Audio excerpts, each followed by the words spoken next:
Mi nombre es Fernanda Albuquerque, tengo 62 años y durante 4 décadas fui profesora universitaria en Sao Paulo. Una vida entera dedicada a los libros, al conocimiento y sobre todo, a mi familia. Siempre creí que la vida tenía un propósito mayor, que cada sacrificio que hacemos por nuestros hijos sería recompensado en el futuro. ¡Qué ingenua fui! Aún siento un escalofrío cuando recuerdo aquel día. Era un martes soleado de octubre. Fui al mercado por la mañana. Después pasé por la floristería a comprar orquídeas. Siempre me ha gustado tenerlas en el balcón de la mansión que construí con mi difunto marido, Antonio. Él falleció hace 5 años, dejando un imperio empresarial que construimos juntos, ladrillo a ladrillo, desde que éramos jóvenes recién casados.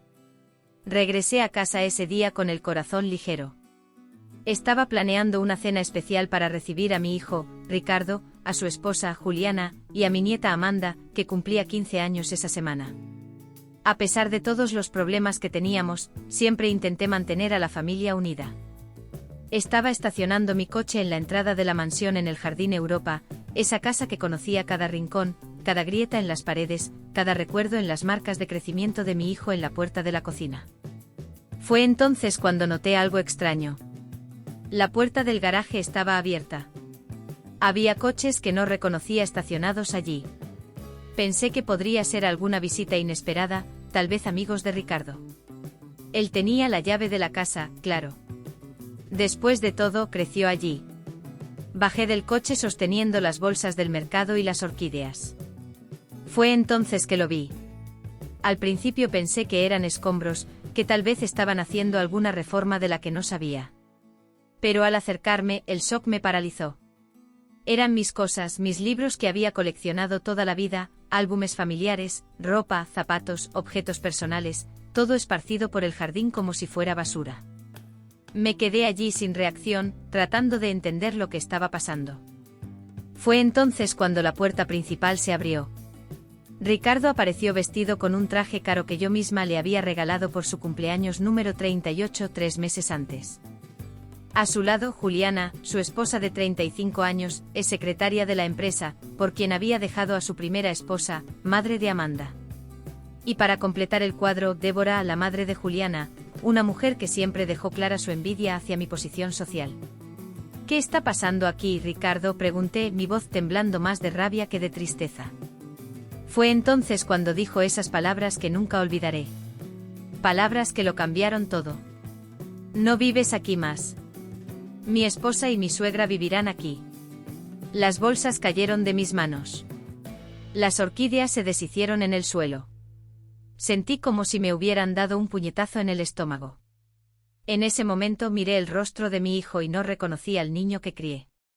Solo vi a un extraño, un hombre consumido por la avaricia, manipulado por esas 2 mujeres que sonreían detrás de él. Ricardo, esta casa es mía. Tu padre me la dejó, dije tratando de mantener la compostura. Él se rió. Una risa fría que jamás olvidaré. No más, mamá. Consulté a los abogados.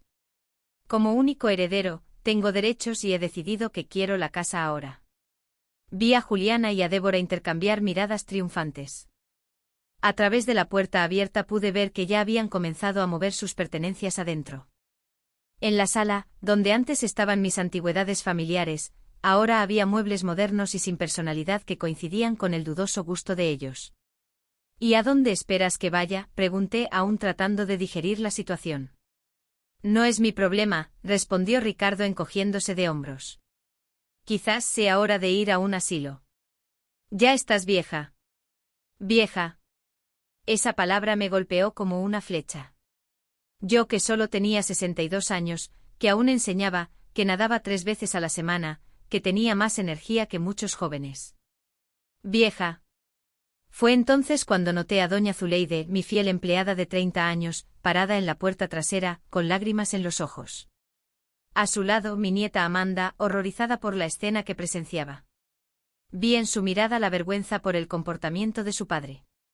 En ese momento algo extraño sucedió dentro de mí.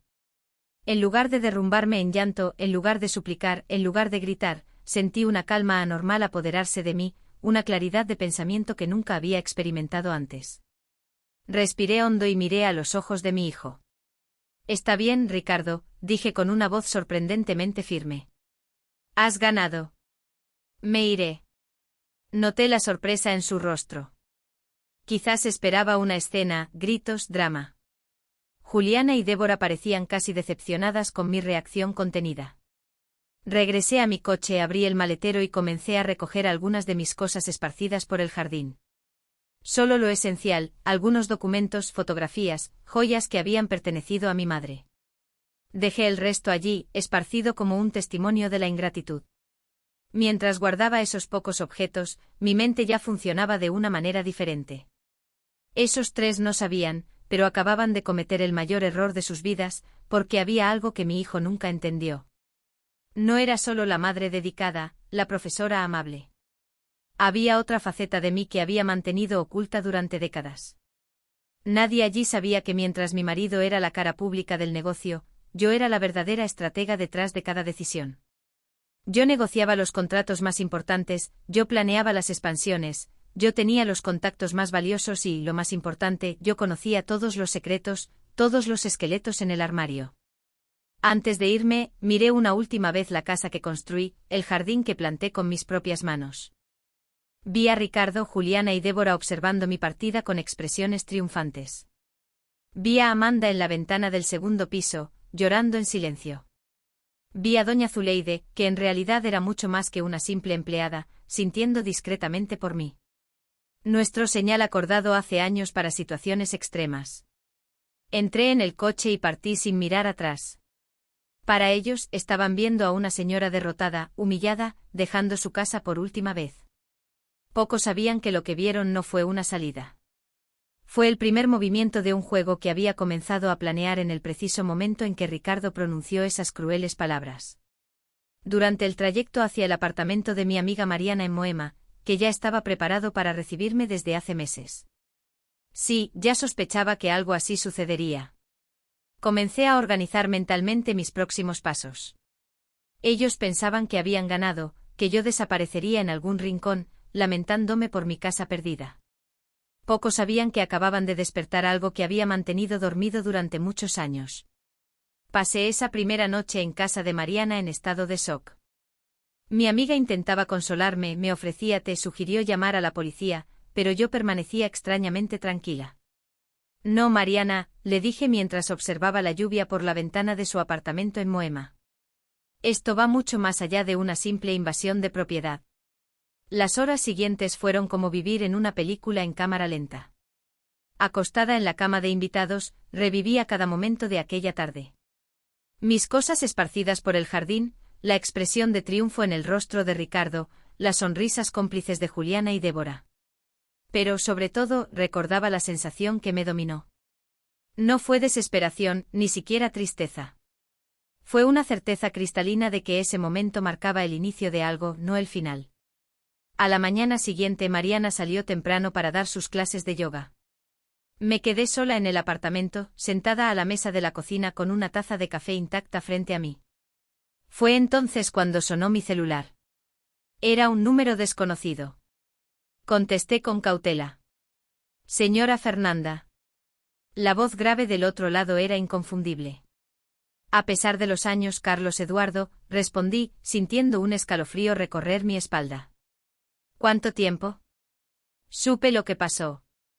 Doña Zuleide me llamó anoche. Claro que lo hizo. El plan de contingencia que habíamos establecido hace años finalmente se estaba activando. Carlos Eduardo no era solo un excompañero de universidad. Pocos sabían de su pasado como agente federal especializado en delitos financieros. Menos aún conocían nuestra relación discreta que mantuvimos durante décadas, incluso durante mi matrimonio. Un arreglo que Antonio, mi difunto esposo, no solo conocía, sino que aprobaba. Nuestro matrimonio siempre fue más una sociedad empresarial que romántica. Y él entendía mi necesidad de tener algo solo mío, algo que Ricardo jamás sospechó. Estoy yendo a Sao Paulo, dijo Carlos. Llego en 3 horas. Tenemos mucho trabajo por delante. Colgué el teléfono y por primera vez desde el día anterior, me permití una pequeña sonrisa. Las piezas comenzaban a moverse. Mientras esperaba a Carlos Eduardo, decidí hacer algo que rara vez me permitía en toda mi vida. Sentarme y llorar no por debilidad, sino porque sabía que necesitaba liberar ese dolor para pensar con claridad. Lloré por la traición de mi hijo, por el desprecio a la memoria del padre, por la humillación pública. Lloré por la casa que construí, por los recuerdos que quedaron atrás, por los años de dedicación que ahora parecían desperdiciados. Lloré hasta no tener más lágrimas, hasta sentir mi cuerpo ligero, mi mente despejada. Cuando terminé me lavé la cara con agua fría, me puse un lápiz labial rojo, mi pequeña armadura, y me senté de nuevo. Era hora de trabajar. Carlos Eduardo llegó puntualmente. A sus 65 años, seguía elegante como siempre, aunque su cabello ahora era completamente canoso. Nos abrazamos en silencio durante un largo momento. Él sabía exactamente lo que sentía. Después de todo, había perdido a su esposa por cáncer 2 años antes. Vamos a dar un paseo, sugirió. Estas paredes pueden tener oídos. Caminamos por el parque Ibirapuera, manteniendo una distancia respetuosa el uno del otro, como dos viejos amigos conversando casualmente. Pero nuestra conversación estaba lejos de ser casual. Ricardo no tiene idea de lo que ha hecho, comenté mientras observábamos los patos en el lago. Realmente cree que heredó todo automáticamente tras la muerte de Antonio. Carlos asintió. La arrogancia siempre ha sido su punto débil. Nunca se tomó la molestia de verificar la documentación adecuadamente. Exactamente. Él no sabe que 3 años antes de morir, Antonio transfirió todo a mi nombre. Absolutamente todo, las empresas, los inmuebles, las cuentas en el extranjero. Antonio siempre desconfió del carácter de nuestro hijo. Veía cómo trataba a los empleados, cómo menospreciaba a quienes consideraba inferiores. Carlos sacó un pequeño portátil y lo abrió. ¿Has mantenido la vigilancia activa todos estos años? Asentí. Doña Zuleide nunca dejó de registrar todo. Cada conversación sospechosa, cada documento que él traía a casa. Después de que Antonio murió, Ricardo comenzó a sentirse más seguro. Cometió errores. En el portátil Carlos me mostró archivos y más archivos, grabaciones, fotos, documentos escaneados. 5 años de vigilancia constante y meticulosa. Volví a ver la expresión de Ricardo al echarme de casa y sentí una renovada determinación. No solo me echó de casa, Carlos. Destruyó la confianza que deposité en él toda mi vida y pagará por ello. Regresamos al apartamento de Mariana y comencé a trabajar en mi plan. El primer paso era desaparecer por completo. Ricardo necesitaba creer que había ganado, que yo estaba derrotada. Apagué mi celular habitual y activé otro con un número que solo Carlos y doña Zuleide conocían. En los días siguientes no atendí las pocas llamadas que Ricardo hizo a mi antiguo número, probablemente movido por algún remanente de culpa, o más probablemente para asegurarse de que no volvería a perturbar su nueva vida. Una semana después de mi expulsión, Carlos Eduardo me llevó a visitar un apartamento en el barrio de Itaim Bibi. Era un inmueble discreto en un edificio sin ostentación, pero extremadamente seguro. Este lugar pertenece a un amigo mío de la época de la universidad, explicó Carlos. Nadie te asociará con esto. Podemos establecer nuestra base de operaciones aquí. El apartamento era amplio y ya estaba equipado con computadoras, impresoras y un sistema de seguridad avanzado.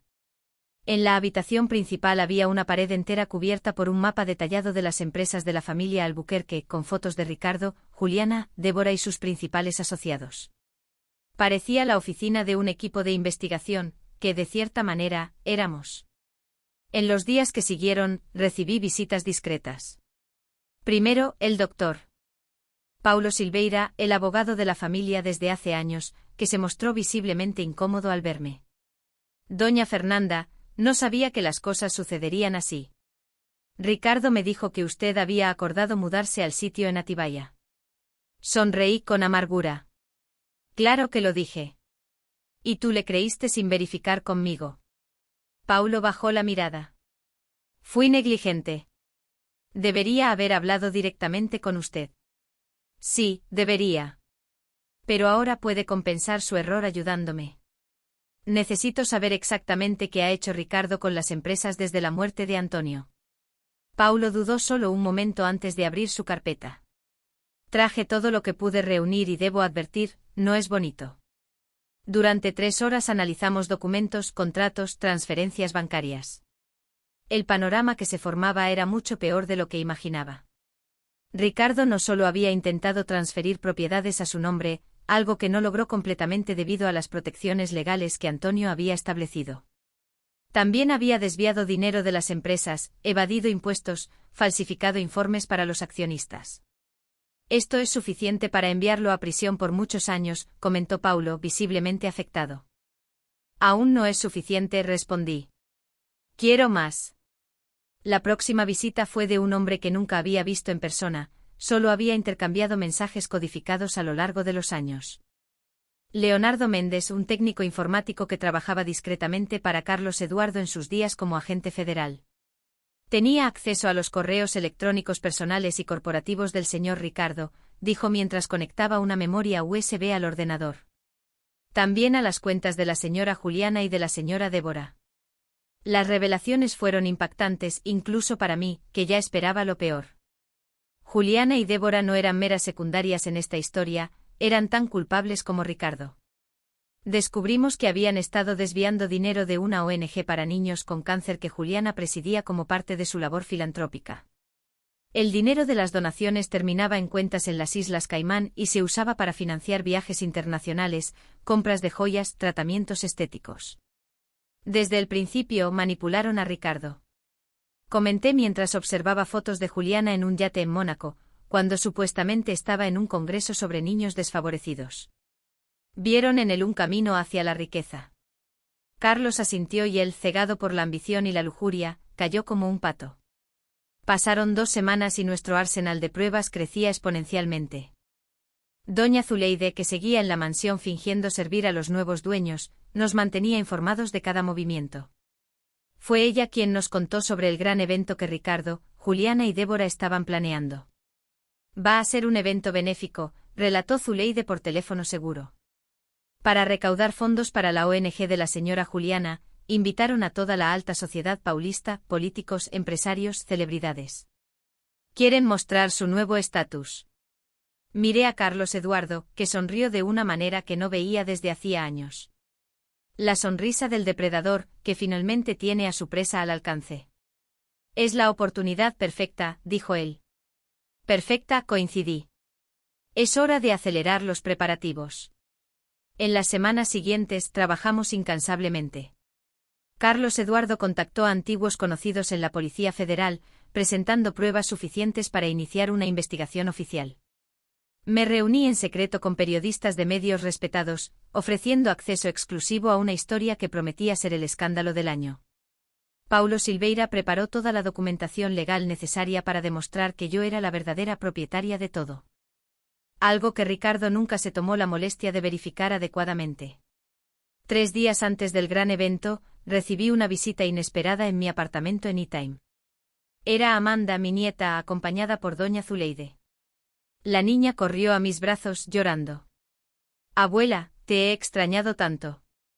Dijeron que te habías ido para siempre, que no querías saber de nadie. La abracé con fuerza, sintiendo una punzada de culpa por haberla dejado en ese ambiente tóxico tanto tiempo. Nunca me iría sin despedirme de ti, mi amor. Solo estaba reorganizando mi vida. Zuleide miró significativamente hacia las computadoras y documentos esparcidos. La niña quiere ayudar, doña Fernanda. Sabe cosas que ni yo he podido descubrir. Amanda secó sus lágrimas y me miró con una sorprendente determinación para sus 15 años. Son horribles, abuela. Papá ha cambiado completamente. Ya no parece el mismo. Y esas dos tratan a todos como basura. Hasta a mí. Por primera vez dudé. Involucrar a mi nieta en esto parecía cruzar una línea que no estaba segura de querer cruzar. Amanda, lo que estamos planeando es complicado.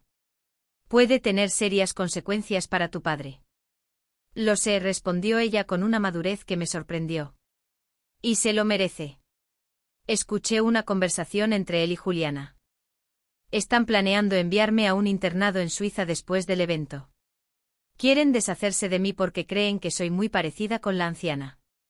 Eso fue la gota que colmó el vaso. No bastaba con haberme sacado de mi casa, destruido mi confianza y desviado dinero de niños enfermos. Ahora querían alejar a mi nieta, la única persona verdaderamente inocente en toda esta historia. Está bien.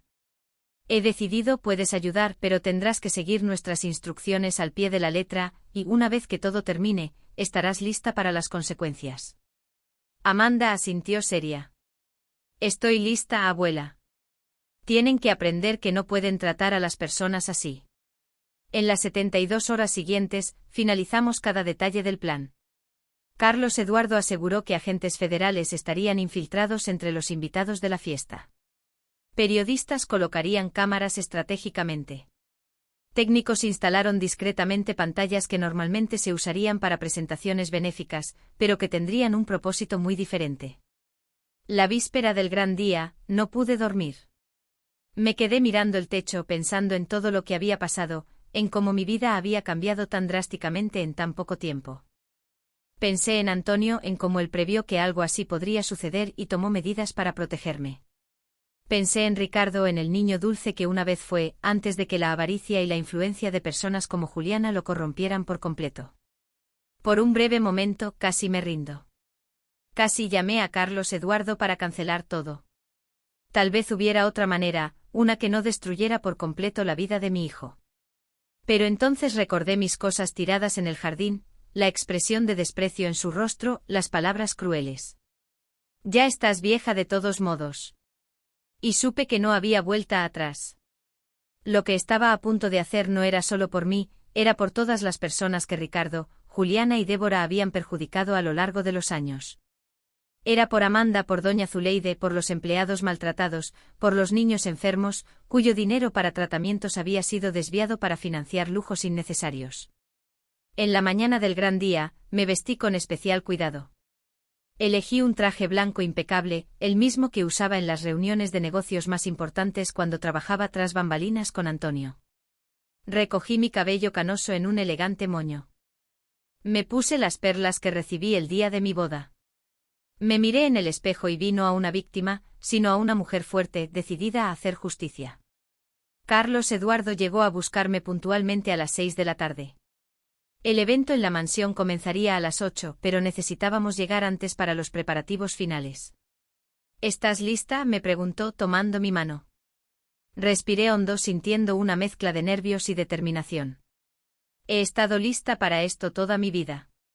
Solo que no lo sabía. Mientras el coche se dirigía a la mansión en el Jardín Europa, repasé mentalmente cada etapa del plan. Todo estaba cronometrado, cada movimiento calculado para el máximo impacto. Ricardo, Juliana y Débora no lo sabían, pero su imperio de mentiras estaba a punto de desmoronarse en cuestión de horas.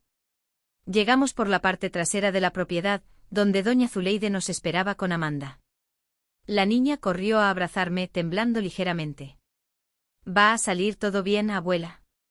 Miré en sus ojos tan parecidos a los míos, y sonreí con confianza. Va a salir todo bien. Solo necesitamos seguir el plan. Mientras los primeros invitados comenzaban a llegar por la entrada principal, nosotros 4 nos reunimos en la antigua sala de estudios, ahora convertida en depósito, uno de los pocos lugares de la casa que Ricardo no había modificado por completo. Allí, Carlos Eduardo hizo una última revisión de los equipos. Todo funcionaba a la perfección. Los agentes están posicionados, informó después de recibir un mensaje en su celular. Los periodistas también. Es hora. Respiré hondo sintiendo el peso del momento. En minutos estaría confrontando públicamente a mi propio hijo, exponiendo sus mentiras, potencialmente enviándolo a la cárcel. Pero ya no había dudas ni vacilaciones, solo la certeza de que se haría justicia. Vamos, dije ajustando el broche de zafiro en mi solapa. Un broche que además de elegante contenía una pequeña cámara para registrar todo desde mi perspectiva.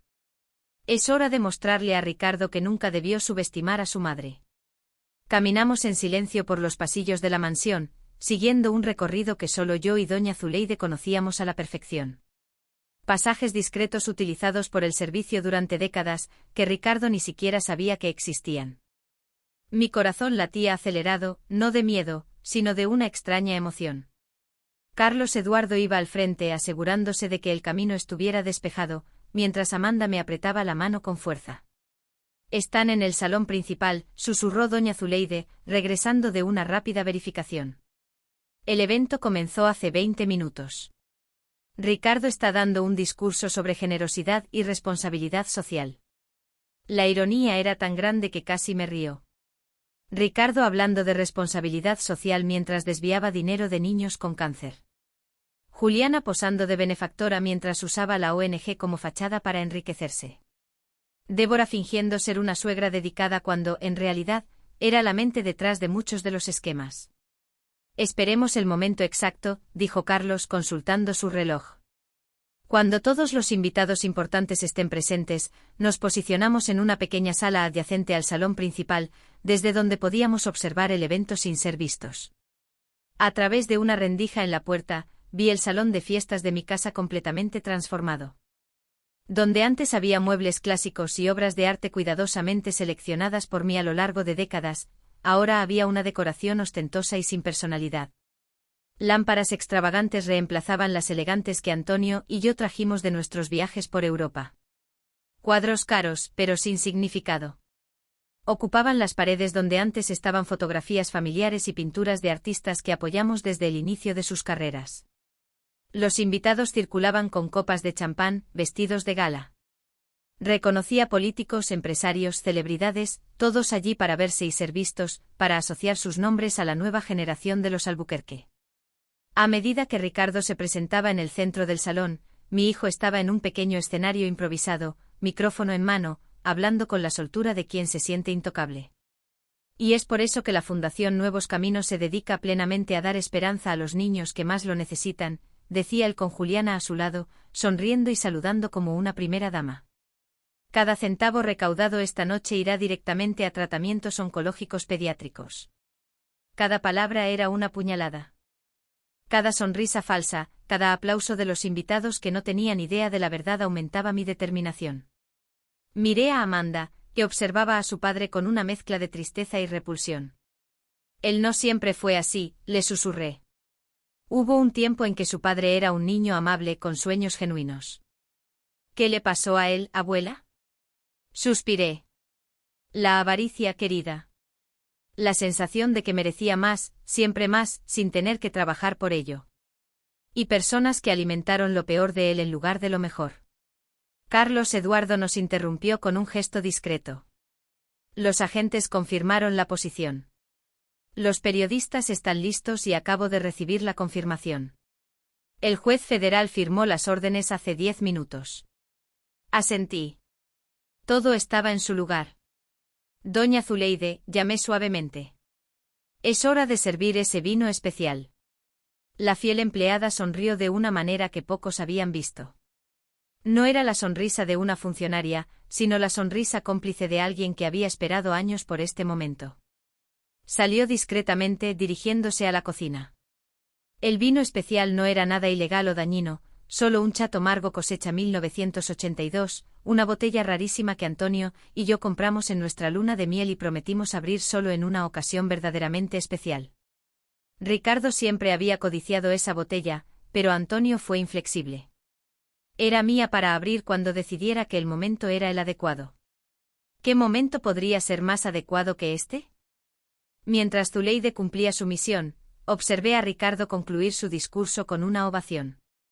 Juliana tomó el micrófono a continuación, su voz melódica resonando en el salón. Como presidenta de la Fundación Nuevos Caminos, agradezco la presencia de todos. Este año superamos la marca de 5 millones de reales en donaciones y cada centavo se destinó a los niños que atendemos. Una mentira. Cada palabra era una mentira descarada. En los últimos 3 años, menos del 20% del dinero había llegado efectivamente a los niños. El resto estaba en cuentas offshore, en joyas en la caja fuerte que Juliana mantenía escondida en su armario, en viajes de lujo disfrazados de visitas a centros de tratamiento internacionales. Doña Zuleide regresó asintiendo discretamente para indicar que había cumplido su parte.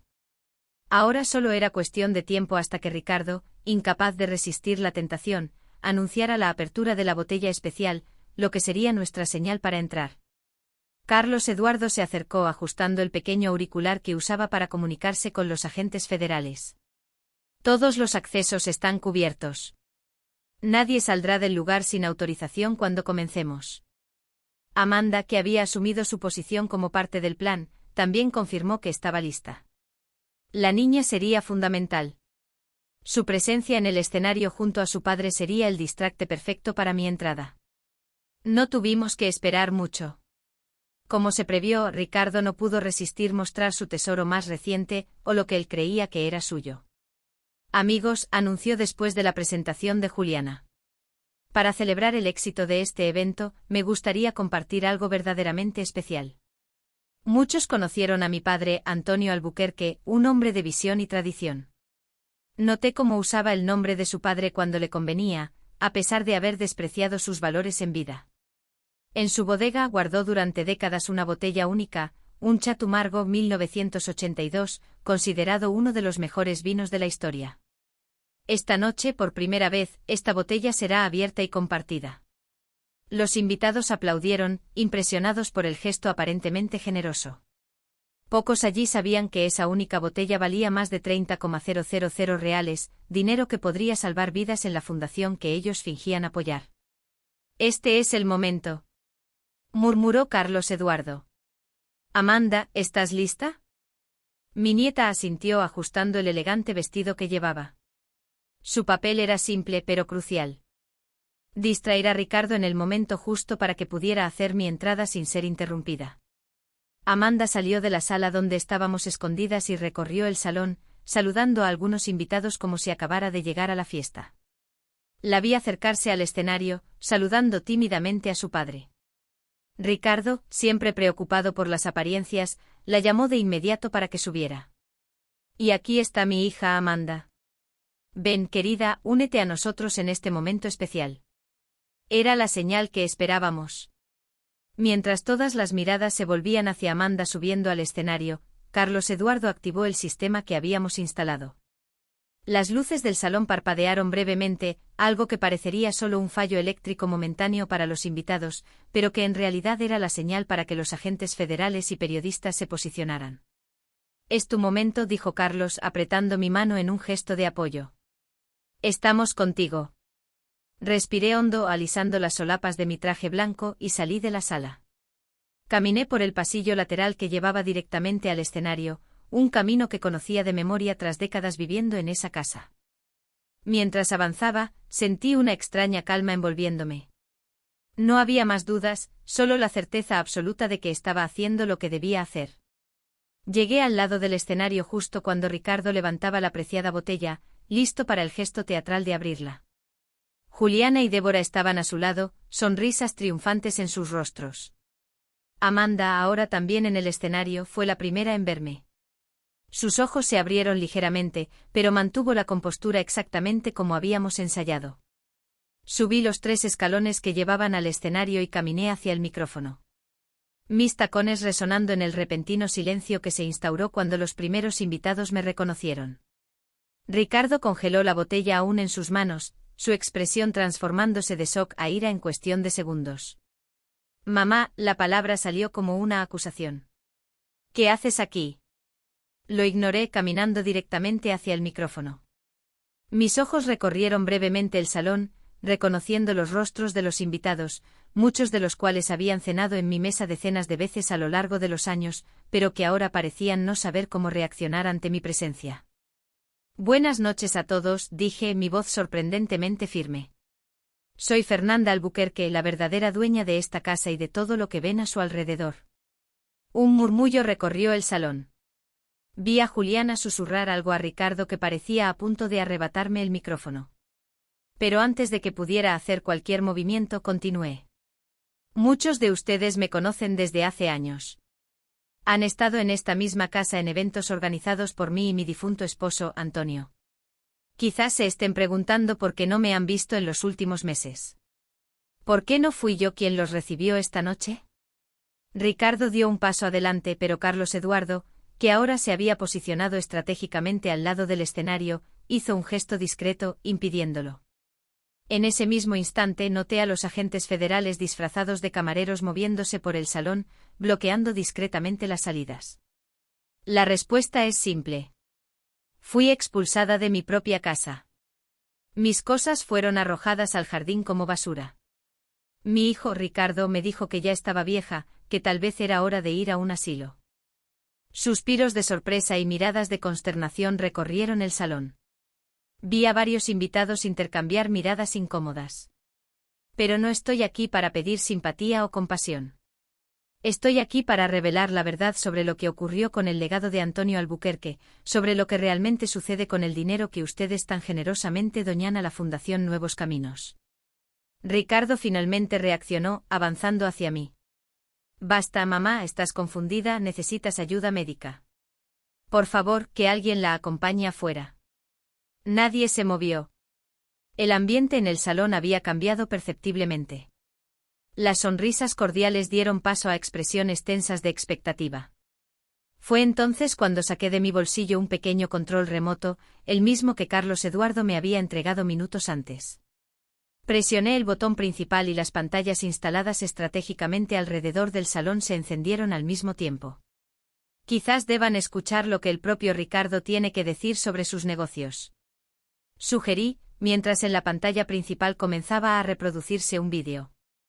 Era Ricardo visiblemente ebrio en su oficina. La fecha en la esquina inferior mostraba que la grabación era de solo 2 semanas atrás. Hablaba por teléfono riendo, esos idiotas ni se dan cuenta. Falsificamos los informes, desviamos el dinero y ellos siguen aplaudiendo como focas entrenadas. La ventaja de trabajar con niños con cáncer es que nadie cuestiona, nadie pide verificar las cuentas en detalle. Es el esquema perfecto. El silencio en el salón era ensordecedor. Vi el rostro de Ricardo empalidecer mientras Juliana le agarraba el brazo con fuerza, susurrándole algo urgentemente al oído. Pero el vídeo continuaba. En otra grabación, era Juliana quien aparecía en una joyería en París, pagando por un collar de diamantes con una tarjeta de la fundación, riendo mientras le decía a la vendedora que era para una campaña benéfica. En un tercer clip, Débora instruía a la contadora de la fundación a ajustar los números para que pareciera que el 80% de los recursos había sido destinado a tratamientos, cuando en realidad no llegaba al 20%. Mientras se mostraban los vídeos, noté que algunos invitados activaban discretamente sus celulares, probablemente verificando la información que estaban recibiendo en ese momento, documentos, extractos bancarios, pruebas irrefutables que Carlos Eduardo había enviado a una lista seleccionada de personas influyentes presentes en el evento. Ricardo finalmente logró reaccionar. ¿Es un montaje? ¿Un intento desesperado de una mujer amargada por perjudicar a su propio hijo? Conocen mi trabajo, mi reputación. Su voz se fue apagando a medida que se daba cuenta de que nadie parecía convencido. En el centro del salón, un hombre de traje oscuro dio un paso al frente. Uno de los agentes federales encubiertos. Ricardo Albuquerque anunció en voz alta, mostrando su placa. Estás arrestado por los delitos de estafa, asociación criminal, lavado de dinero y evasión fiscal. Otros agentes se acercaron, rodeando también a Juliana y Débora. Juliana Mendonca Albuquerque y Débora Mendonca, ustedes también están detenidas por los mismos delitos. El caos se desató en el salón. Los flashes estallaron. Los periodistas que habíamos invitado registraban cada momento. Los invitados intentaban salir apresuradamente mientras otros permanecían inmóviles, demasiado impactados para reaccionar. Ricardo, viéndose acorralado, hizo su último movimiento desesperado. Se volvió hacia mí, los ojos inyectados de odio. ¿Crees que has ganado, mamá? ¿De verdad piensas que puedes destruirme así?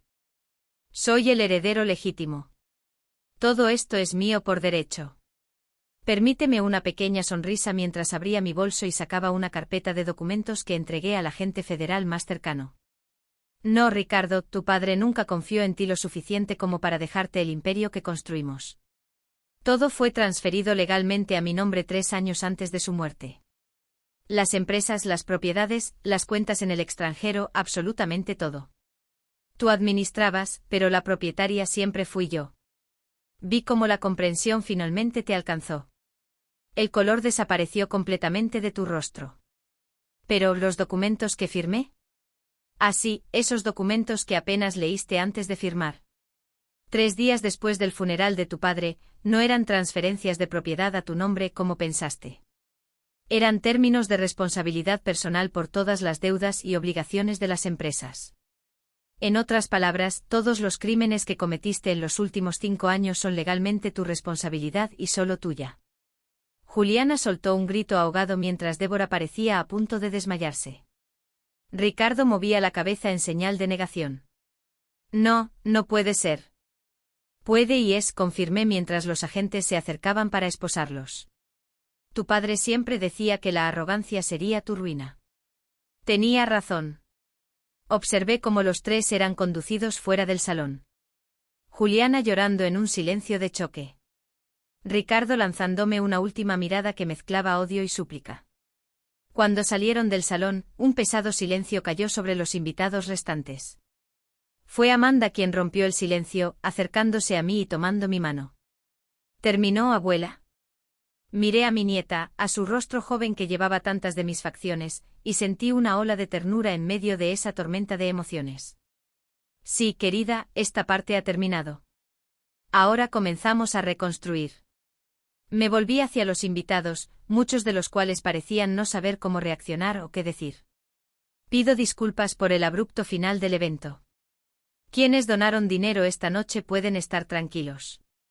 Cada centavo será debidamente redirigido a los niños que realmente lo necesitan a través de una nueva fundación gestionada con transparencia y honestidad. Tomé la botella de Chateau Margaux que Ricardo había dejado sobre una mesa en el escenario. La miré por un momento, recordando el día en que Antonio y yo la compramos, las promesas que hicimos. En cuanto a esta botella especial, será subastada. El dinero recaudado será el primer depósito en la nueva fundación. Parece un destino más adecuado que ser bebida en una celebración falsa, ¿no creen? Lentamente, como despertando de un trance colectivo, algunos invitados comenzaron a aplaudir. El aplauso creció extendiéndose por el salón. No era una ovación de alegría, era un reconocimiento solemne de la verdad que había sido revelada, de la justicia que de alguna manera había prevalecido. Carlos Eduardo se acercó poniendo suavemente la mano en mi hombro. Lo lograste, Fernanda. Ha terminado. Asentí con la cabeza observando a los periodistas que aún registraban cada momento, a los agentes federales que recogían evidencias adicionales, a los invitados que comenzaban a dispersarse. No, Carlos, esto no es un final, es un nuevo comienzo. Amanda apretó mi mano y sentí en ese gesto todo el peso y toda la esperanza del futuro que ahora se abría ante nosotros. Un futuro construido no sobre mentiras y avaricia, sino sobre la verdad que finalmente salió a la luz. Mientras salíamos del escenario, eché un último vistazo al salón de la casa, que había sido mi hogar durante tantas décadas. Las modificaciones ostentosas que Ricardo había hecho parecían ahora tan vacías, tan sin sentido. Pronto decidiría qué hacer con ese lugar, si lo vendería, si lo transformaría en algo útil para la sociedad, o si simplemente lo reconstruiría a mi manera. Pero esa era una decisión para otro día.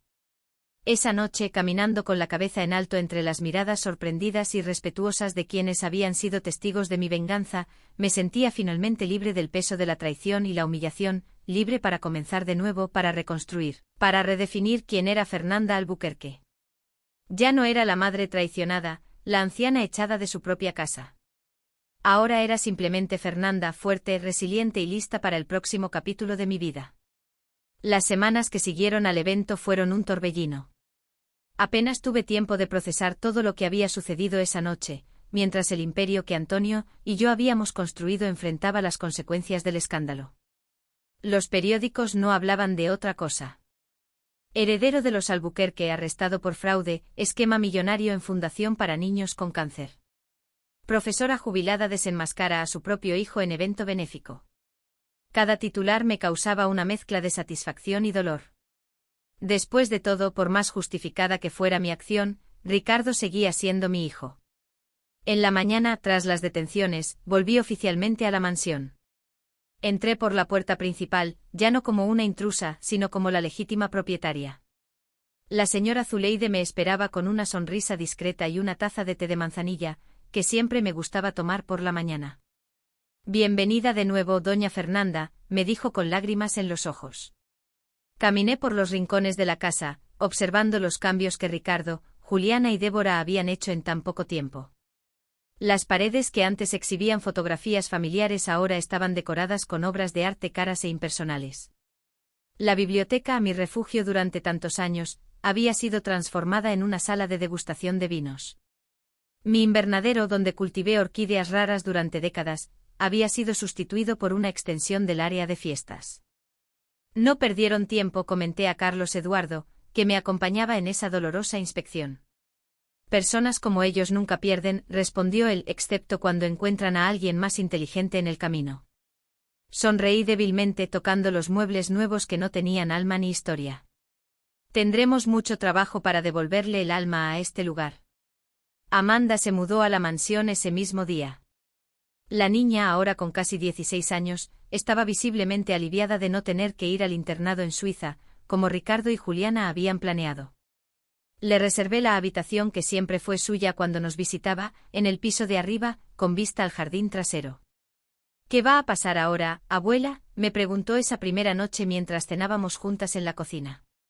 Ninguna de nosotras se sentía cómoda en el ostentoso comedor que el trío había montado. Ahora vamos a reconstruir, querida, no solo la casa sino nuestras vidas. Y eso fue exactamente lo que comenzamos a hacer.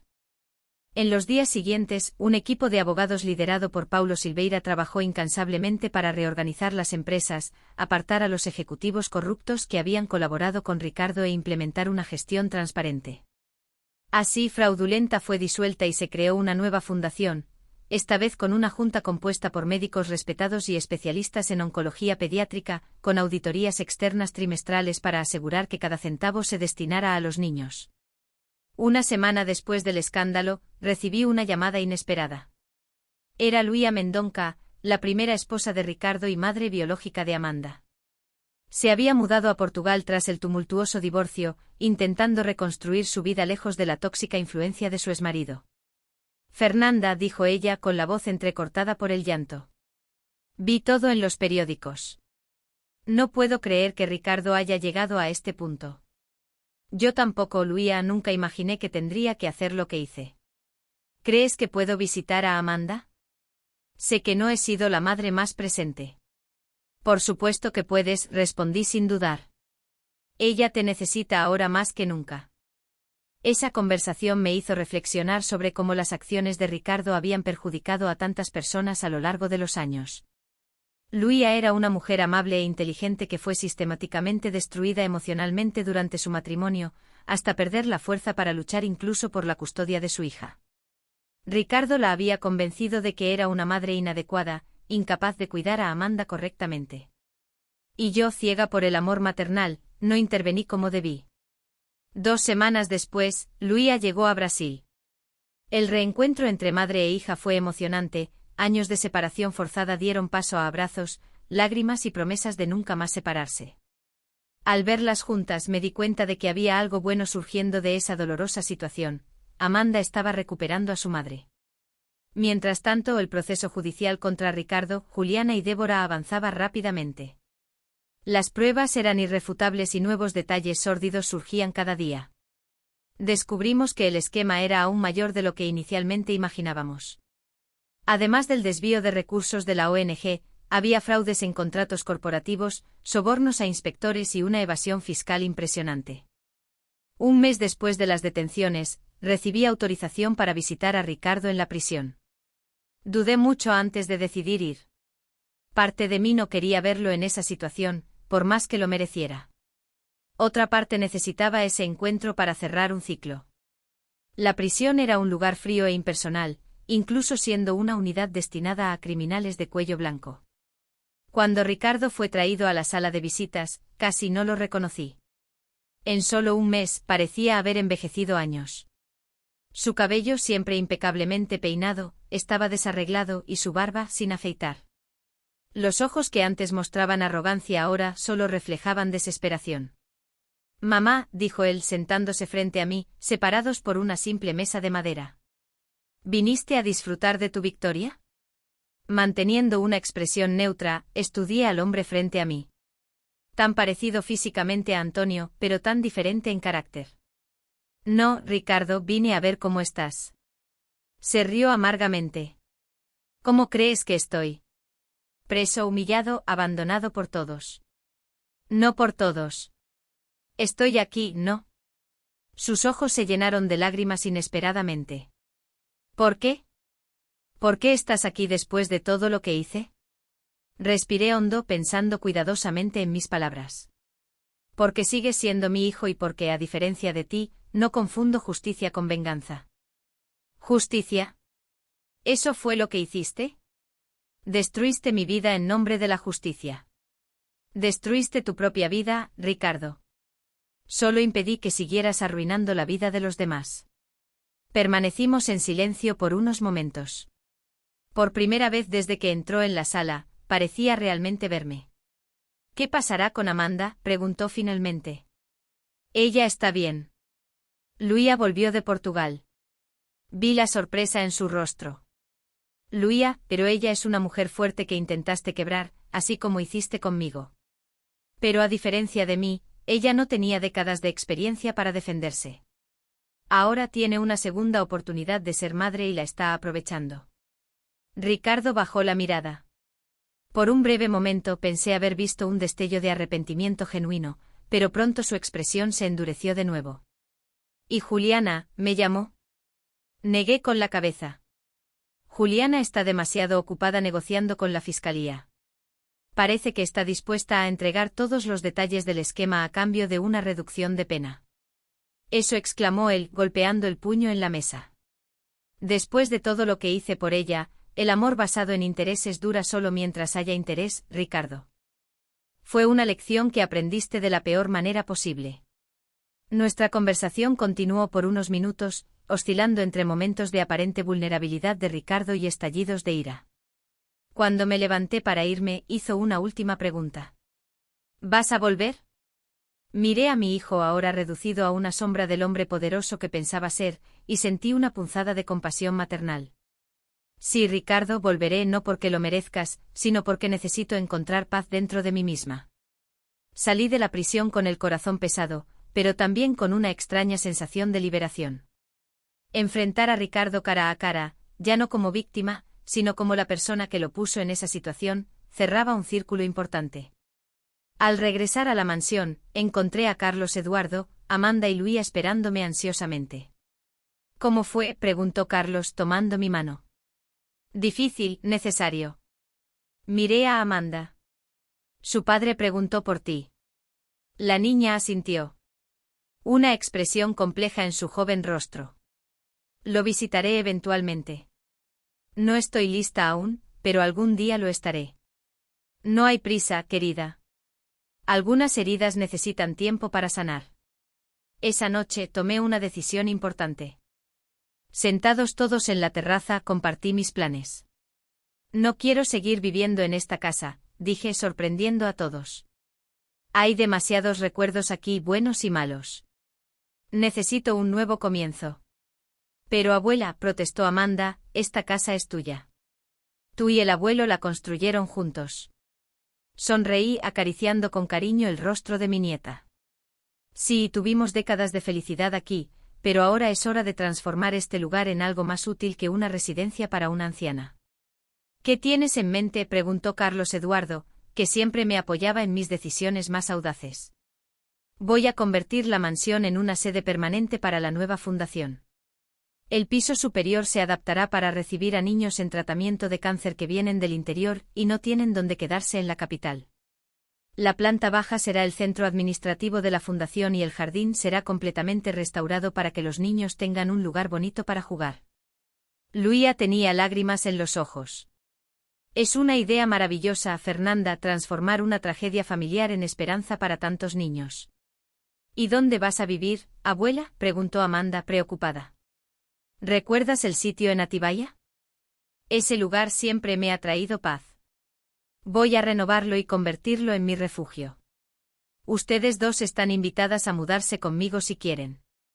Amanda y Luía intercambiaron miradas y vi que la idea les agradaba. Para ambas sería un nuevo comienzo, lejos de las sombras del pasado. En las semanas siguientes me sumergí en el proyecto de transformación de la mansión. Contraté arquitectos, consulté a especialistas en entornos hospitalarios infantiles y llamé a paisajistas para revitalizar el jardín. Cada decisión se tomaba pensando en el bienestar de los niños que un día ocuparían esos espacios. Durante este proceso, recibí una visita inesperada. Débora, la madre de Juliana, había conseguido libertad provisional por problemas de salud y vino a buscarme. Cuando doña Zuleide la anunció, mi primer impulso fue rechazar la visita, pero algo me dijo que debía escucharla. Débora entró en la sala como una sombra de sí misma. La mujer altiva y arrogante que conspiró para sacarme de casa, ahora parecía frágil y envejecida. Fernanda comenzó con la voz temblorosa. Sé que no merezco tu atención, pero necesitaba venir personalmente. Dime lo que viniste a decir, Débora. Ella respiró hondo, evitando mi mirada. Vine a pedir perdón. No espero que me perdones ni creo que merezca tu perdón, pero necesitaba decir esto. Lo siento mucho. Verdaderamente lo siento. La observé atentamente tratando de detectar cualquier señal de falsedad, pero solo vi a una mujer quebrada, enfrentando la realidad de sus elecciones. ¿Por qué, Débora? ¿Por qué tanta avaricia, tanta crueldad? Finalmente levantó los ojos llenos de lágrimas. Envidia, la verdad desnuda es que siempre te he envidiado. Tu clase natural, tu inteligencia, tu sólido matrimonio con Antonio. Mientras tanto, yo vivía a la sombra, criando a Juliana sola después de que mi marido me abandonó. Cuando conoció a Ricardo, vi una oportunidad de finalmente tener todo lo que tú tenías. Su brutal honestidad me sorprendió. Esperaba disculpas elaboradas, justificaciones complejas, pero no esta confesión directa de uno de los peores pecados humanos. La envidia es un veneno que consumimos esperando que el otro muera, Débora. Pero somos nosotros quienes terminamos envenenados. Ella se sintió derrotada. Me di cuenta demasiado tarde. Ahora Juliana pasará años en prisión. Probablemente no volveré a ver a mi hija en libertad. ¿Y todo por qué? Por cosas materiales que al final no significan nada. Permanecí en silencio unos instantes digiriendo sus palabras. Finalmente me levanté y caminé hacia la ventana, observando a los trabajadores que ya comenzaban las modificaciones en el jardín para el nuevo proyecto. ¿Sabes lo que estoy haciendo con la mansión, Débora? La estoy transformando en un centro de acogida para niños con cáncer, los mismos niños a los que ustedes robaron. Ella cerró los ojos, como si cada palabra fuera una puñalada. Es justo más que justo. Cuando salgas de prisión, si aún estás viva y realmente te sientes arrepentida, ven a buscarme. Tal vez haya un lugar para ti como voluntaria, una oportunidad de reparar, aunque sea mínimamente, el daño que causaste. Débora me miró con asombro. ¿Me darías esa oportunidad? No prometo nada, pero creo que todos merecen la oportunidad de redención, incluso tú. Después de que se fue, estuve pensando en cómo la vida da vueltas. Esa mujer que conspiró para hacerme daño ahora estaba a mi merced, suplicando por una oportunidad de redención. No sentí ningún placer en su desgracia, solo una comprensión más profunda de cómo la avaricia y la envidia pueden destruir vidas. 2 meses después del escándalo, la reforma de la finca en Atibaya estaba terminada. Era una propiedad más modesta que la mansión, pero infinitamente más acogedora, una casa principal rodeada de jardines, un pequeño lago, árboles frutales y la paz que solo el campo puede ofrecer. Amanda y Luía decidieron vivir conmigo, al menos al principio. La chica se estaba preparando para el examen de ingreso y soñaba con estudiar medicina, inspirada, según ella, por los médicos dedicados que conoció durante la creación de la nueva fundación. Luía, era arquitecta de formación, encontró trabajo en una constructora en Campiñas, no muy lejos de Atibaya. En cuanto a Carlos Eduardo, nuestra relación finalmente podía florecer a la luz del día, sin las incomodidades del pasado. Compró una casa cerca de la finca y nos visitaba con frecuencia. A los 65 años no pensábamos en matrimonio ni formalidades, solo en disfrutar del tiempo que teníamos juntos, sin presiones ni expectativas. La inauguración del centro de acogida Antonio Albuquerque tuvo lugar exactamente 3 meses después de mi expulsión de la mansión. La prensa acudió en masa, no para cubrir un escándalo, sino para ser testigos de cómo una tragedia familiar se había transformado en algo positivo. Corté la cinta de inauguración con Amanda a mi lado, ambas vestidas de blanco. Un homenaje silencioso a Antonio, quien siempre decía que el blanco representaba nuevos comienzos. Los primeros niños ya estaban instalados en el piso superior, sus caritas curiosas asomándose por las ventanas, observando la ceremonia. Cuando me pidieron que hiciera un discurso, dudé brevemente. No había preparado nada formal, prefería dejar que las palabras fluyeran naturalmente. Este lugar lo empecé observando la fachada de la mansión, ahora identificada por una placa sencilla con el nombre del centro. Fue construido con amor hace muchas décadas. Vivió momentos de alegría y de dolor. Fue testigo de nacimientos y muertes, celebraciones y tragedias. Hoy comienza un nuevo capítulo, ya no como símbolo de estatus o poder, sino como un faro de esperanza para niños que luchan por la vida. Hice una pausa sintiendo la emoción apretar mi garganta. Amanda apretó mi mano, dándome fuerza para continuar. Cuando fui expulsada de esta casa, pensé que había perdido todo, pero descubrí que las paredes, los muebles, los objetos, nada de eso era realmente importante. Lo que importa son los valores que llevamos dentro, la integridad, la compasión, el amor verdadero. Miré a la audiencia diversa, médicos, enfermeros, empleados de la fundación, periodistas curiosos.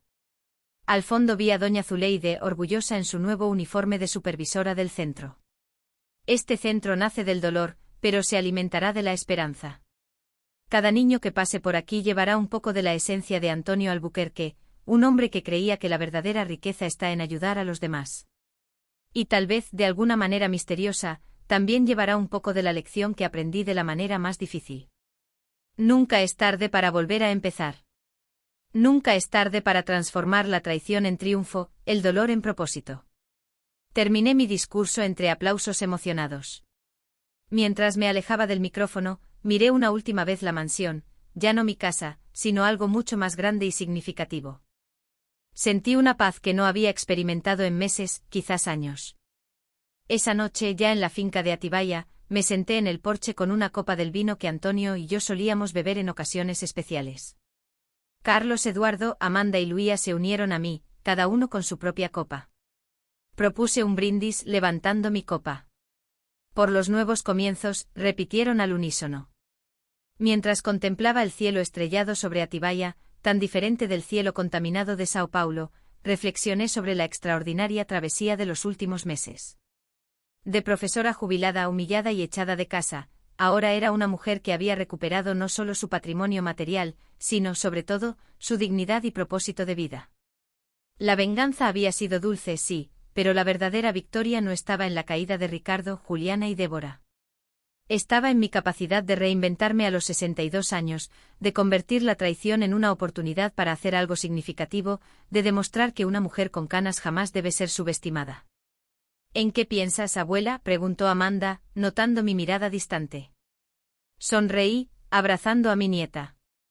Estoy pensando que a veces necesitamos perderlo todo para descubrir quiénes somos realmente. Ha pasado un año desde la inauguración del centro de acogida Antonio Albuquerque. Las estaciones cambiaron, los árboles de la finca en Atibaya florecieron y perdieron sus hojas. Y nuestra pequeña familia improvisada encontró una nueva rutina, una nueva normalidad. Yo, que siempre pensé que mis últimos años estarían dedicados a clases en la universidad y cenas familiares en la mansión del Jardín Europa, ahora vivía una vida completamente diferente y sorprendentemente más satisfactoria. Las mañanas en Atibaya comenzaban temprano. Despertaba con el canto de los pájaros, tomaba mi café en el porche observando el amanecer sobre las montañas, y luego dedicaba unas horas al trabajo administrativo de la fundación. Los martes y jueves, Carlos Eduardo me acompañaba a Sao Paulo para visitar el centro, que funcionaba a toda máquina, recibiendo niños de todo Brasil para tratamiento oncológico. Fue en una de esas visitas regulares, un martes de abril, cuando recibí la noticia que cambiaría nuevamente el rumbo de la familia Albuquerque. Paulo Silveira me esperaba en la oficina administrativa del centro, su expresión más seria de lo habitual. Doña Fernanda, dijo levantándose para saludarme. Necesitamos hablar sobre Ricardo. Sentí una contracción en el estómago. En los últimos meses, me había acostumbrado a separar mentalmente al hijo que crié del hombre que intentó destruirme. Lo visitaba en la prisión cada 3 semanas. Visitas silenciosas y tensas, pero que consideraba necesarias para mi paz mental. ¿Qué pasó, Paulo? Está enfermo. El abogado indicó la silla frente a él. No, su salud física está bien. Pero ha habido un desarrollo en el caso. La Fiscalía está ofreciendo un acuerdo. ¿Qué tipo de acuerdo? Colaboración premiada. Quieren que Ricardo entregue a los políticos y empresarios involucrados en los esquemas de corrupción. A cambio, reducirían significativamente su pena. Me recosté en la silla, asimilando la información, y él continuó. Ese es el problema. Se niega a hablar con los fiscales a menos que tú estés presente en la negociación. Fruncí el ceño intrigada. ¿Por qué? ¿Qué tengo que ver yo en esto? Paulo dudó como si eligiera cuidadosamente sus palabras. Ricardo dijo que solo confía en ti para garantizar que el acuerdo sea justo. Aparentemente, después de todo lo que ha pasado, eres la única persona que cree que no lo traicionaría. La ironía de la situación no me pasó desapercibida. El hijo que me traicionó de la peor manera posible ahora depositaba su confianza en mí.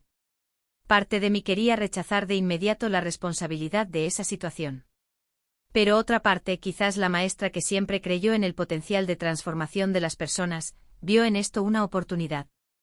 ¿Cuándo sería esa reunión? Mañana a las 10 en el foro. Asentí lentamente. Estaré allí. Esa noche, de regreso a Atibaya, compartí la noticia con Carlos Eduardo, Amanda y Luía, que ahora formaban mi círculo íntimo de confianza. No le debes nada, dijo Luía, aún cargando profundas heridas de su exmarido. Después de lo que él hizo, sería perfectamente comprensible que nunca quisieras volver a verlo. Estoy de acuerdo, añadió Carlos Eduardo. Esto podría ser solo otra manipulación. Amanda, que había visitado a su padre solo 2 veces desde su encarcelamiento, permaneció en silencio, mirándome con esos ojos que tanto se parecían a los míos. ¿Qué piensas, abuela?, preguntó finalmente. En el fondo, ¿qué dice tu corazón? Suspiré mirando al cielo estrellado visible a través de la ventana de la sala. Mi corazón está dividido como siempre ha estado cuando se trata de Ricardo. Como madre quiero creer que aún hay algo bueno en él, algo que se pueda salvar. Como la mujer que él traicionó, quiero distancia. Y como Fernanda Albuquerque, insistió Amanda. No como madre, no como víctima, sino como la mujer que reconstruyó su vida tras la traición. La pregunta me tomó por sorpresa. Era demasiado perspicaz para alguien tan joven. Pero Amanda siempre tuvo esa capacidad de ver más allá de lo obvio. Como Fernanda Albuquerque, respondí tras unos momentos de reflexión. Creo que siempre debemos dar a las personas la oportunidad de hacer lo correcto, incluso cuando han hecho todo mal antes. A la mañana siguiente me vestí con la misma blusa blanca que usé la noche de la exposición de Ricardo. No era una elección aleatoria. Quería que él me viera exactamente como aquella noche, fuerte y decidida, no como una madre debilitada por la situación de su hijo. Carlos Eduardo insistió en acompañarme al foro.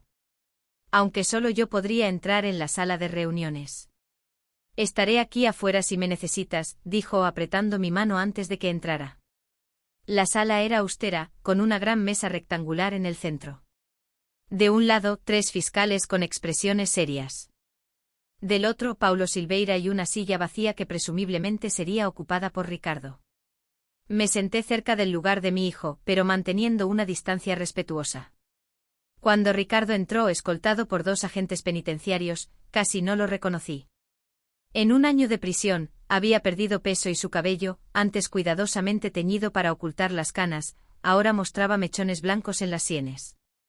Llevaba el uniforme de la prisión y tenía profundas ojeras. Nuestras miradas se encontraron brevemente. No había rabia en sus ojos, solo un cansancio infinito. Él me dirigió un gesto casi imperceptible de agradecimiento.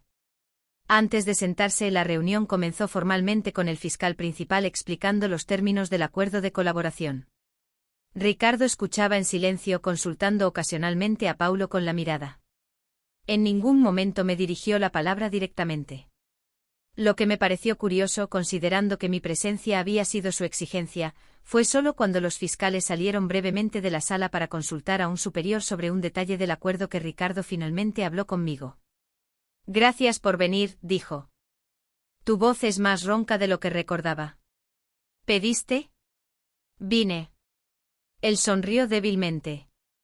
¿Así de simple? Nada entre nosotros es simple, Ricardo. Nunca lo fue. Desvió la mirada, fijándola en sus manos esposadas sobre la mesa. ¿Sabes por qué pedí tu presencia? Paulo dijo que confías en que no te traicionaría. Ricardo asintió lentamente. Irónico, ¿no? Después de todo. ¿Por qué, Ricardo? La pregunta salió de mis labios antes de poder contenerla. No se trataba de la reunión, sino de todo. De la traición, de las mentiras, de la crueldad. Pareció entender exactamente lo que preguntaba. No hay una respuesta simple, madre. Sucedió poco a poco. Primero, pequeños desvíos que justifiqué como necesarios para el crecimiento del negocio. Luego conocí a Juliana, que tenía ideas cada vez más ambiciosas. Débora entró en el juego alimentando nuestra avaricia. Y entonces decidiste que tu propia madre era prescindible. Bajó la cabeza y por un momento pensé que vi lágrimas en sus ojos. El poder corrompe, madre. Y yo me dejé corromper por completo. Antes de que pudiéramos continuar la conversación, los fiscales regresaron. Las siguientes 2 horas se dedicaron a los detalles técnicos del acuerdo. Ricardo aceptó entregar a todos los involucrados en los esquemas de corrupción. Políticos que recibieron sobornos, empresarios que participaron en fraudes en licitaciones, funcionarios públicos que facilitaron operaciones ilegales. A cambio, su pena se reduciría de 18 a 8 años, con posibilidad de progresar a un régimen semiabierto tras cumplir 1/3. No era libertad inmediata, pero representaba una luz al final del túnel. Cuando todo estaba prácticamente acordado, el fiscal principal hizo una observación que me sorprendió. Señor Albuquerque, ¿entiende que al hacer esta delación estará poniendo su vida en riesgo? Algunos de los nombres que mencionó son personas poderosas y peligrosas. Ricardo me miró antes de responder. Entiendo perfectamente y estoy dispuesto a asumir las consecuencias. Fue en ese momento que comprendí el verdadero motivo por el cual había exigido mi presencia. No era solo porque confiaba en mí para garantizar un acuerdo justo. Era porque, de alguna manera, quería que yo fuera testigo de lo que quizás fuera su primer acto genuinamente valiente en muchos años. Al final de la reunión, cuando los fiscales y Paulo ya se habían ido, tuve unos minutos a solas con Ricardo antes de que los guardias lo llevaran de regreso. ¿Qué harás con la información sobre el sitio en Atibaya?, me preguntó, sorprendiéndome. ¿Qué información? Sobre la mina de esmeraldas. Lo miré confundida. ¿Qué mina de esmeraldas, Ricardo? Pareció genuinamente sorprendido. ¿No lo sabes? ¿Papá nunca te contó de qué hablas? Ricardo dudó como si decidiera si debía continuar. Hay una mina de esmeraldas bajo el sitio en Atibaya. Papá la descubrió por casualidad hace más de 20 años cuando mandó cavar un pozo artesiano. Lo mantuvo en secreto extrayendo solo lo suficiente para financiar algunos proyectos personales. Me lo contó poco antes de morir, pero dijo que dejaría documentos explicando todo para ti. Sentí como si el suelo se hubiera abierto bajo mis pies. No hay ningún documento, Ricardo. Antonio nunca mencionó nada sobre eso. Un destello de comprensión pasó por sus ojos. Entonces no confió ni en ti ni en mí por completo. Típico de papá, siempre guardando sus secretos. Los guardias entraron indicando que nuestro tiempo se había acabado. Ricardo se levantó aún esposado. Si estás diciendo la verdad, le dije, ¿por qué me cuentas esto ahora? Me miró a los ojos por primera vez, sin desviar la mirada, porque ya había causado suficiente daño y tal vez intentaba reparar un poco del mal que hice. En los días siguientes, no pude sacar esa conversación de mi mente. La posibilidad de una mina de esmeraldas en la finca parecía absurda, como algo de una novela o una película. Pero, ¿por qué Ricardo inventaría algo así? Después de una semana de inquietud, decidí investigar. Contraté discretamente a una empresa especializada en prospección mineral, bajo el pretexto de querer mejorar el sistema de riego de la propiedad. Para mi absoluto asombro confirmaron que efectivamente había un filón de esmeraldas bajo la finca. No una mina gigantesca, pero lo suficiente para valer una pequeña fortuna si se explotaba adecuadamente. ¿Qué vas a hacer?, preguntó Carlos Eduardo cuando compartí el descubrimiento con él. Aún no lo sé, respondí honestamente. Parte de mí quiere ignorar esto por completo. Otra parte piensa en las posibilidades para la fundación. La respuesta llegó de manera inesperada a través de Amanda. Ella había sido aceptada en la carrera de medicina en la USP y estaba radiante con la perspectiva de convertirse en doctora. Abuela, dijo durante una cena de celebración, ¿y si usamos el dinero de las Esmeraldas para crear un centro de investigación en oncología pediátrica? Algo que realmente haga la diferencia a largo plazo. La idea era perfecta. No se trataba de enriquecerse personalmente, sino de transformar ese sorprendente descubrimiento en algo que pudiera beneficiar a los niños que habían sido perjudicados por los esquemas de Ricardo, Juliana y Débora. La semana siguiente ya estábamos en contacto con geólogos, abogados especializados en minería y administradores de fondos de investigación médica. El plan comenzaba a tomar forma. Exploraríamos la mina de manera sostenible y legal, y todos los recursos se canalizarían a un instituto de investigación asociado al centro de acogida. En medio de estos planes, recibí una llamada perturbadora. Ricardo había sido atacado en la prisión. 2 reclusos aparentemente amigos de uno de los políticos que él había delatado, lo emboscaron durante el baño de sol. Sobrevivió pero estaba gravemente herido, internado en el hospital penitenciario. Corrí a Sao Paulo de inmediato. Encontré a mi hijo en una cama de hospital, conectado a monitores, con el rostro tan hinchado que apenas pude reconocerlo. Me senté a su lado, observando su respiración dificultosa, y me invadió una ola de emociones contradictorias. Este hombre me había traicionado de la peor manera posible. Había robado a niños enfermos, había mentido, manipulado, herido a tantas personas y, sin embargo, era mi hijo, el niño que una vez abracé en mis brazos, al que enseñé a leer, que soñé ver convertirse en un hombre mejor que su padre. Ricardo abrió los ojos con dificultad, enfocándose lentamente en mí. «Mamá», murmuró, su voz casi inaudible. «¿Viniste?» «Claro que vine». Intentó sonreír, pero el dolor se lo impidió. «Van a intentar de nuevo. No se detendrán hasta conseguirlo». Sostuve su mano, sintiendo el pulso débil bajo mis dedos. «Hablaré con los fiscales. Pueden transferirlo a una unidad de máxima seguridad». «O tal vez no», interrumpió. «No quiero esconderme. Estoy cansado de huir de las consecuencias». Me quedé en silencio, sorprendida por la determinación en su voz. «Amina», continuó con esfuerzo. «¿La encontraste?» Asentí. «Sí. Vamos a utilizar los recursos para la investigación en oncología pediátrica». Un brillo de aprobación cruzó sus ojos. «Bueno, típico de ti, mamá, convertir incluso mis datos interesantes en algo positivo». Cerró los ojos, agotado por el esfuerzo de hablar. Permanecía a su lado durante horas, observando su sueño, pensando en cómo la vida da giros inesperados. 3 días después, Ricardo fue trasladado de nuevo a la prisión, ahora con protección especial. Las delaciones continuaron y cada vez más nombres poderosos estaban implicados en los esquemas de corrupción. El caso, que ya había sido un escándalo, ahora se convertía en un terremoto político y empresarial. Mientras tanto, nuestra vida en Atibaia seguía su curso. La explotación controlada de la mina comenzó discretamente, bajo estricta supervisión legal y ambiental. Amanda inició su primer semestre en la Facultad de Medicina, dividiendo su tiempo entre Sao Paulo y Atibaia. Luía fue promovida en la constructora y comenzó a participar en proyectos sociales de vivienda. Carlos Eduardo y yo profundizamos nuestra relación, descubriendo el placer de envejecer juntos, sin presiones ni expectativas. El centro de acogida prosperaba, atendiendo cada vez a más niños. La prensa, que inicialmente cubrió la historia por el escándalo, ahora nos buscaba para reportajes sobre el trabajo social y médico que realizábamos. 6 meses después del ataque a Ricardo, recibí otra llamada de la prisión. Mi corazón se heló, temiendo lo peor, pero no se trataba de otro ataque. Ricardo había sufrido un colapso cardíaco repentino durante la noche. Los médicos intentaron reanimarlo, pero no lo lograron. Mi hijo había muerto a los 39 años. El funeral fue discreto, con pocos asistentes. Amanda lloró por el padre que apenas conoció.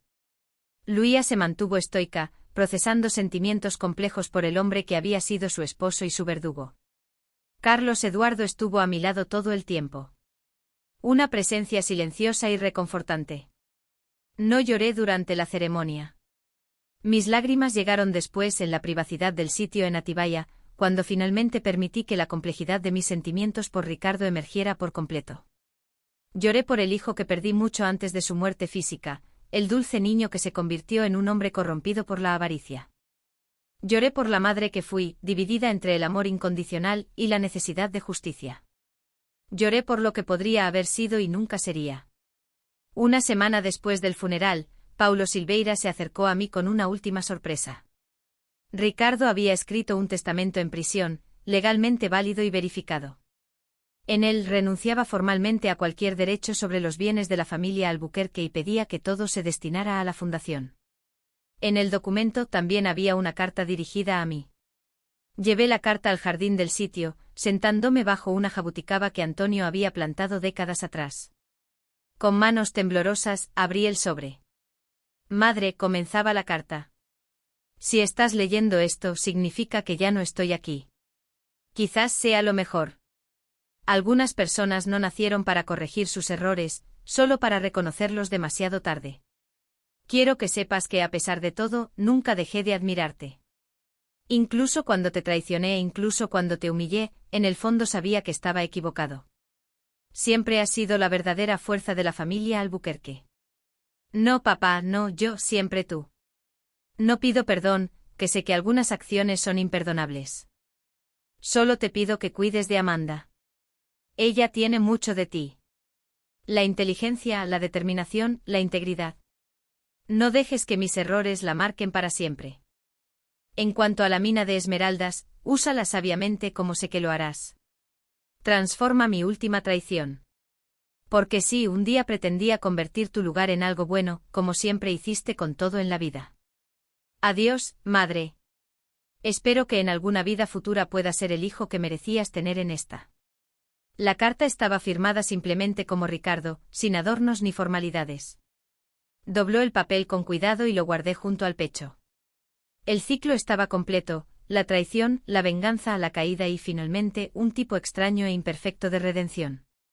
Miré al cielo de Atibaia, tan azul y limpio, y sentí una paz que no esperaba encontrar. A los 63 años, después de perder casi todo y reconstruir mi vida desde los escombros, finalmente entendía una verdad fundamental. Nuestra mayor fuerza no está en nunca caer, sino en cómo elegimos levantarnos después de la caída. El Instituto de Investigación Ricardo Albuquerque se inauguró un año después, anexo al centro de acogida.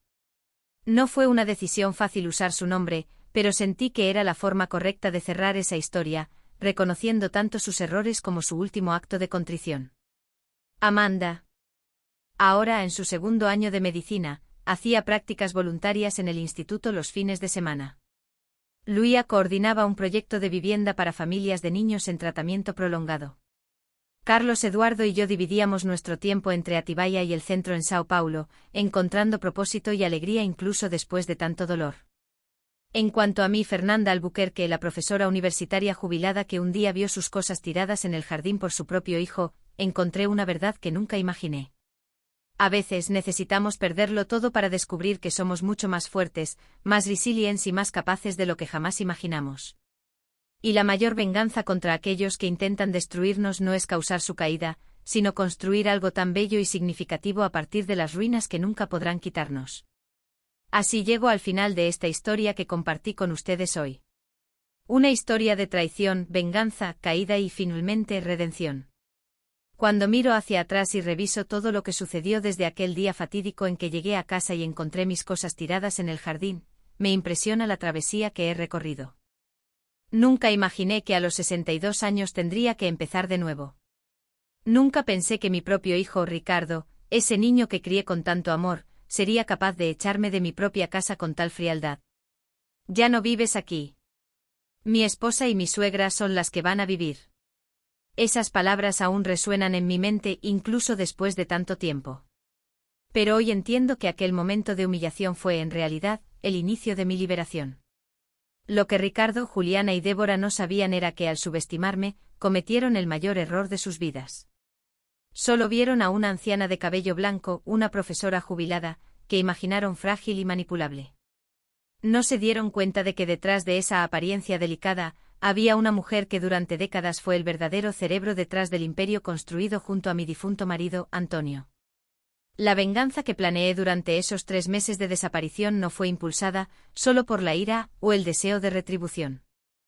Fue un acto de justicia, no solo por mí, sino por todos los niños enfermos que fueron perjudicados por los desvíos de la falsa fundación, por todos los empleados humillados, por mi nieta Amanda, que iba a ser enviada lejos, por mi exnuera Luía, que fue psicológicamente destruida, y por doña Zuleide, quien fue testigo de todo en silencio durante años. La caída de ellos durante aquel evento benéfico fue solo el comienzo. El sistema judicial hizo el resto condenándolos por los crímenes que cometieron. El trágico destino de Ricardo, atacado en prisión y posteriormente fallecido de un infarto, no me trajo alegría, solo una triste confirmación de que muchas veces nuestras elecciones tienen consecuencias que van mucho más allá de lo que podemos prever. Pero esta historia no es solo sobre venganza y justicia, es sobre renacimiento. Es sobre cómo transformé una tragedia personal en algo positivo para muchos.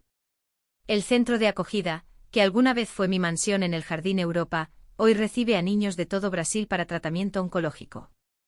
El Instituto de Investigación Ricardo Albuquerque, financiado por las esmeraldas descubiertas en el sitio de Atibaya, desarrolla nuevos tratamientos que salvan vidas a diario. Amanda siguió el camino de la medicina, convirtiéndose en una oncóloga pediátrica, dedicada y compasiva. Lo opuesto a todo lo que su padre representó en sus últimos años. Luía recuperó su autoestima y hoy coordina proyectos de vivienda para familias en situación vulnerable. Carlos Eduardo, mi compañero de décadas, finalmente pudo asumir su lugar a mi lado, sin secretos ni vergüenzas. En cuanto a mí, Fernanda Albuquerque, encontré una paz que nunca imaginé posible tras tal traición. Descubrí que nuestra verdadera fuerza no está en lo que poseemos, sino en nuestra capacidad de reconstrucción tras la pérdida. Aprendí que incluso a los 60 años aún es posible reinventarse por completo y encontrar un propósito mayor. Si hay un mensaje que quisiera que llevaran de mi historia es este: nunca subestimen a una mujer de cabello blanco. La edad no nos vuelve frágiles. Nos hace sabias, pacientes y, cuando es necesario, implacables. Los ciclos de la vida no siempre son amables, pero siempre nos ofrecen la oportunidad de crecer y transformarnos, si tenemos el valor de abrazarlos. Para ustedes que me han escuchado hasta aquí, quiero agradecerles desde el fondo de mi corazón. Compartir esta historia no fue fácil. Revivir cada momento de dolor y triunfo exigió mucho de mí. Fueron días preparando este relato, organizando mis recuerdos, buscando la forma más honesta e impactante de transmitirles todo lo que viví. Si mi historia les ha tocado de alguna manera, si se han identificado con mis luchas, si han encontrado inspiración en mi camino, les pido que dejen un comentario abajo.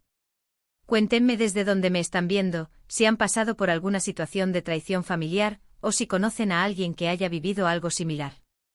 Su experiencia y su voz son importantes para mí y para toda nuestra comunidad aquí en el canal. Aprovecho también para pedirles que se suscriban al canal.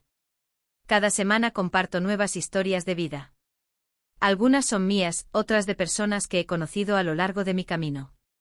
Son relatos reales, emocionantes, que nos recuerdan la resiliencia del espíritu humano frente a las adversidades. Si les gustó esta historia, hay muchas más esperando por ustedes en nuestro archivo. El botón de me gusta también es muy importante para nosotros. Ayuda al algoritmo a entender que nuestro contenido es valorado, permitiendo que más personas puedan encontrar estas historias de superación. Así que si este relato tocó su corazón de alguna forma, por favor, dejen su like. También necesito hacer una petición especial. Mantener este canal en funcionamiento requiere dedicación y recursos. Necesitamos equipos de calidad para grabación, edición profesional, investigación para las historias y mucho más. Si puedes colaborar con cualquier cantidad a través del Valeu Demais, harás una gran diferencia para que podamos seguir trayendo contenido diario de calidad para ustedes. Tu contribución ayudará a mantener vivas estas historias que, de otro modo, podrían ser olvidadas con el tiempo. La próxima semana traeré una nueva historia que prometo, será tan impactante como esta. Es el relato de una mujer que a los 70 años, descubrió que toda su vida se basó en una mentira y como esa revelación, en lugar de destruirla, abrió el camino hacia una libertad que nunca imaginó posible. Antes de despedirme, quiero dejar una reflexión final. Cuando Ricardo tiró mis cosas al jardín aquella tarde, pensó que me estaba despojando de todo. No se dio cuenta de que en realidad me estaba liberando. A veces necesitamos perder lo que creemos esencial para descubrir de qué estamos realmente hechos. Y créanme, estamos hechos de un material mucho más resistente de lo que imaginamos. Gracias por acompañarme hasta aquí. Gracias por cada minuto de atención, por cada emoción compartida. Este espacio que hemos creado juntos es más que un canal. Es un lugar de encuentro de almas que entienden que nuestras historias, por dolorosas que sean, merecen ser contadas y escuchadas. Hasta la próxima semana con otra historia que tocará tu corazón y, quién sabe, inspirará tu propia jornada de transformación. No olviden suscribirse, dejar su like, comentar y, si es posible, contribuir con el Valeu demais. Cada gesto de apoyo significa el mundo para mí y para todo el equipo que trabaja incansablemente para traer estas historias hasta ustedes. Aquí es Fernanda Albuquerque del canal. Recordando que nuestras cicatrices cuentan historias de batallas que hemos ganado, y que nunca es tarde para comenzar de nuevo.